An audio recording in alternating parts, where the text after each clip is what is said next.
سوف نتحدث في هذا الفيديو عن الجهاز التنفسي وكيفية الحفاظ عليه والوقاية من الأمراض التنفسية مثل السعال والبلغم.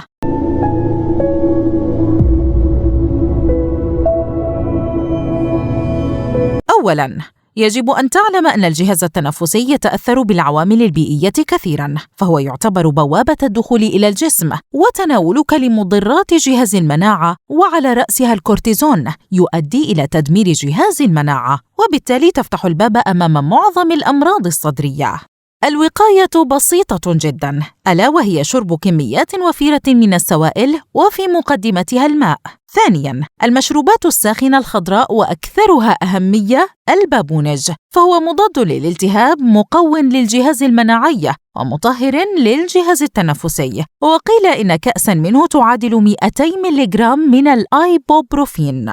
ثالثاً، أنماط الشاي العشبي المختلفة نذكر منها اليانسون النجمي وهو متخصص بالجهاز التنفسي، أيضاً مغلي القرفة المليسة والشاي الأخضر. رابعاً، حبة البركة أو الحبة السوداء، فهي تفيد في جميع الأمراض الصدرية عدا الأمراض القلبية. خامساً، من المأكولات المفيدة تلك الحاوية على فيتامين سي وفيتامين إي وفيتامين B6، فهي تشكل ثالوث حماية المناعة في الجهاز التنفسي. أخيراً، شرب زيت الزيتون، زيت السمسم وزيت البصل ودهن الصدر بهم.